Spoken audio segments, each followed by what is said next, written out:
자, 10시 45분 지나가고 있습니다. 이제 그런 가운데 외국인이 거래소에서 매도해서 매수로 전환이 됐고 결국에 바닥을 약간 기록하면서 위로 올라왔습니다. 거의 보합권까지 올라와 있는 거래소고요. 코스닥 같은 경우에는 역시 바닥을 찍고 올라오고 있는 그런 상황인데 외국인의 매도세가 쉽사리 줄어지지를 않고 있는 모습입니다.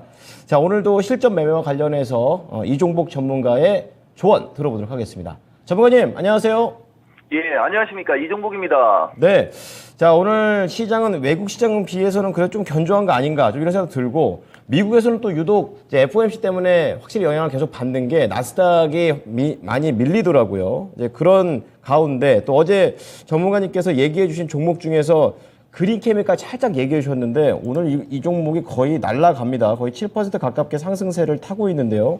이런 시장 이야기와 종목 얘기 좀 자세하게 부탁드리겠습니다. 예, 그렇죠. 제가 어제도 여러분들한테 좀 무서울 정도로 종목이 잘 간다 얘기했는데, 이 시간에 아침에 지금 10시 45분이죠. 뭐, 다 완벽하게 하긴 좀 그렇고, 제가 미국장은 짧게 얘기하고 오늘 미스터 진단에서 미국장 자세하게 좀 얘기해 드릴게요. 지금 나스닥 시장이 좀 약하죠. 약한 게 거의 뭐 급락 수준인데, 15변곡점이 지난 상태에서 움직이고 있고, 55 사이클로 조정받고 42 사이클로 올라간 상태에서 지금 상태가 50이 넘어가 있죠, 여러분. 그러면 이제 미국장이 상승세가 타야 되거든요, 사실은. 근데 지금 상승세가 타야 되는 시점에서 빅테크들이, 그죠? 빅테크들이 너무 약해요, 여러분.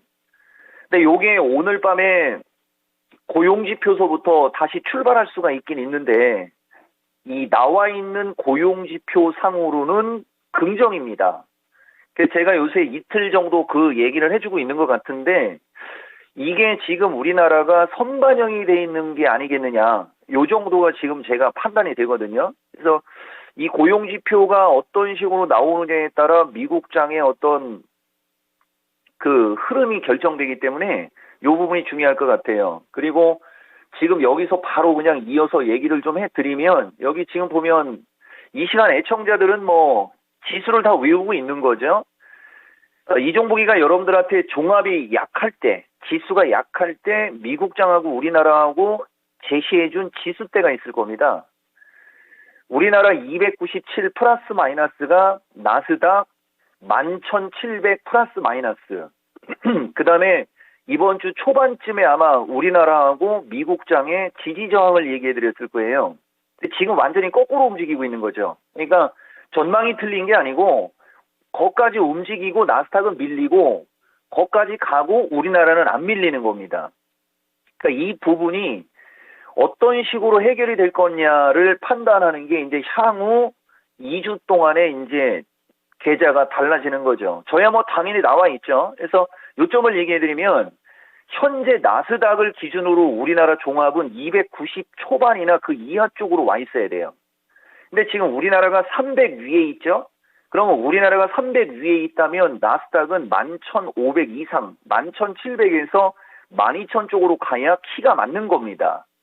그게 어느 쪽으로 이제 따라 붙을지 그게 일단 중요하고, 지금도 이거 시간 너무 쓰면 안 되는데, 지금도 보면 아까 제가 시장을 봤을 때 300 초반에서 302까지 쳐 올렸죠, 여러분. 근데 이게 순식간에 선물 2포인트가 올라간 게 나스닥 시장이 올라간 게 아니고, 그죠? 나스닥이 올라간 게 아니고, 뭐, 보면 알겠지만, 항생이에요.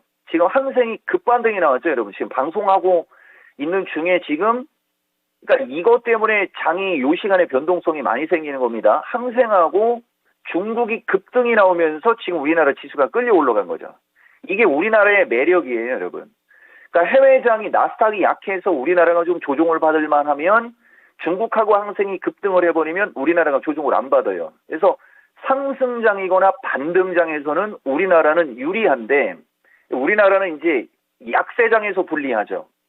미국이 급락해서 우리나라가 조종을 받고 있는데 중국하고 항생이 또 급락하면 우리나라가 또 빠지죠. 그래서 내가 여러분들한테 몇 번 얘기해 줬는데 10시 30분에서 11시 30분, 그 다음에 2시, 그 다음에 이제 독일은 3시인데 이제 서머 타임으로 이제 4시로 바뀌었으니까 독일은 없어졌지만 그 타이밍에 지수가 유독 변동성이 많이 생긴 이유가 여기 있었던 겁니다. 다 알려주죠, 여러분들한테. 그리고 오늘장 좀 지수가 약한 것 중에 하나가 이게 이제 실시간, 저는 일본을 잘 안 보는데 그래도 가끔은 얘기해 드려야 돼요. 오늘 유독 일본이 약하면서 아침에 10시 반까지, 그죠? 장이 조금 더 밀린 거예요, 여러분. 그리고 여기 화면 나온 김에 그냥 계속 갈게요, 여러분. 여기 지금 나스닥 시장 보면 애플이 지난번에 올라갈 때 이종복이가 기가 막히게 올라간다라고 표현을 쓴 게 아니고 어처구니 없게 올라갔다라는 표현을 썼을 거예요, 여러분. 요런 거 이따가 미스터 진단에서 얘기할 겁니다. 중요한 거는 지금 기술주가, 나스닥에서 기술주가 이렇게 급락이 나왔는데 여기 보면 반대로 여러분들 예전에 뭐 알버마에서부터 한번 했었죠. 어제는 썬런, 퍼스트 솔라라는 주식을 이종복이가 좀 여러분들한테 내가 좀 잘 안다라고 하면서 얘기해드렸죠. 이것 때문에 오늘 우리나라가 에너지 관련주가 아침에 좋았었어요. 지금도 좋긴 좋은데 유독 강하지는 않죠. 그래서 우리 진행자도 얘기했듯이 뭐 그린 케미칼인데 2차 전지 메타버스 등 강세가 오늘장은 더 먼저입니다. 그래서 지금까지 얘기해드린 요점을 얘기해주면 나스닥이 너무 약한 게 부담이고 그 나스닥이 약한 거를 봤을 때는 종합도 좀 밀리는 게 맞는데 어제 얘기했듯이 종목이 너무 세가지고 밀리지를 않으면서 오히려 좋은 주식이 날아가면서 싸게 살 기회를 놓쳐버리는 그런 어이없는 일이 벌어진다라는 아이러니한 일이 벌어진다는 얘기 해드린 게 오늘도 이어지고 오늘 미국장 이제 FOMC 여진이 핵폭탄으로 작용하느냐 아니면은 나스닥에 바닥을 주느냐의 결정적인 지표가 오늘 고용지표가 나오고 그 나오는 고용지표가 예정되어 있는 대로라면 긍정적인 요소를 주기 때문에 국내장도 양호하게 버틴다.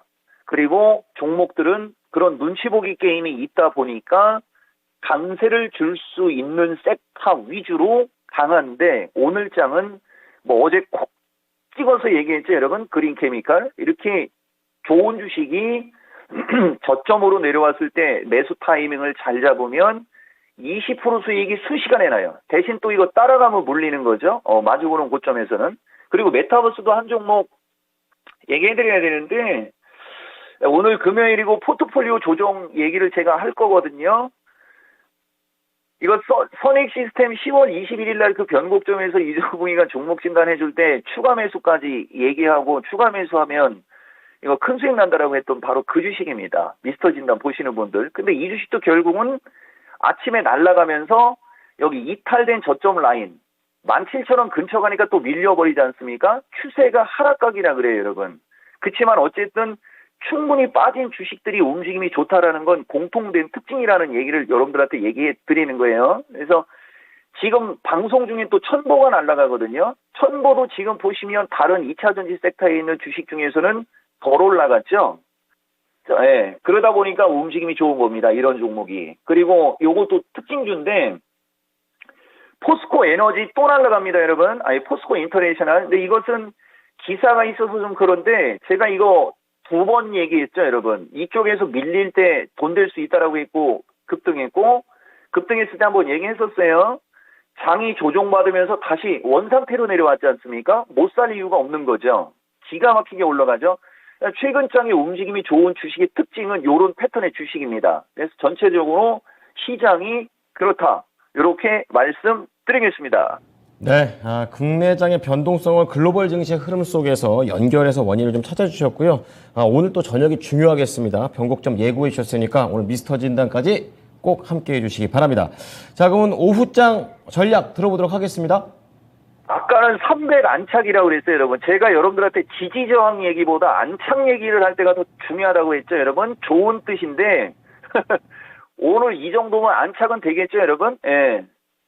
그냥 실시간의 묘미로 303.4, 303.2530 돌파 여부. 거기가 단기 저점이 될 수도 있어요, 여러분.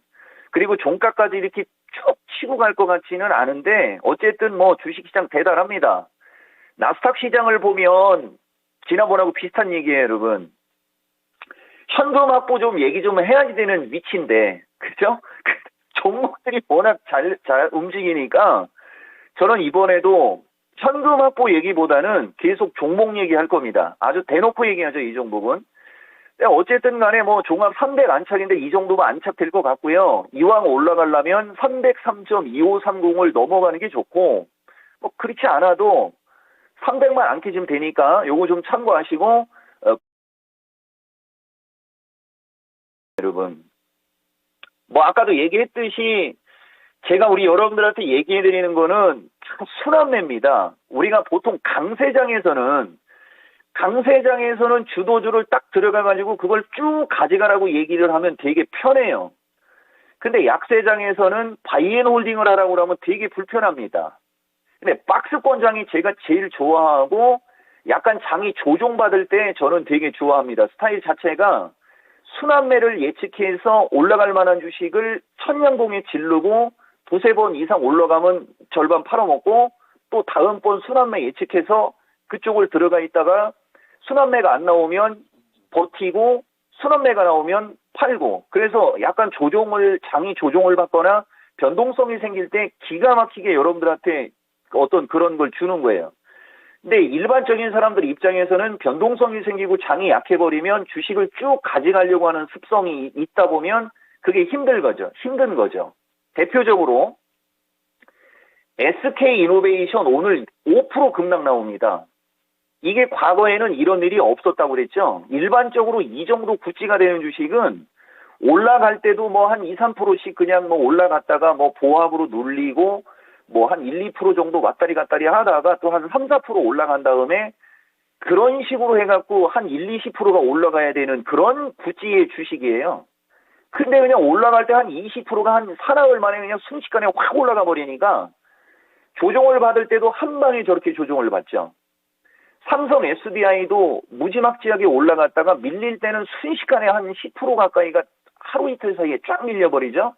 이게 변동성인 건데 이것을 제어한다고 가정을 하면 지금은 돈 벌기가 수월한 게 맞죠.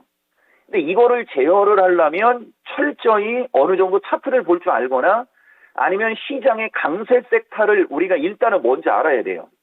그 강세 섹터를 안다면 그쪽 섹터에서 뭐 실적이 좋거나 기관 외국인 매수가 들어오거나 그죠? 아니면 차트가 좋거나 그런 주식을 사면 되게 간단한 거거든요.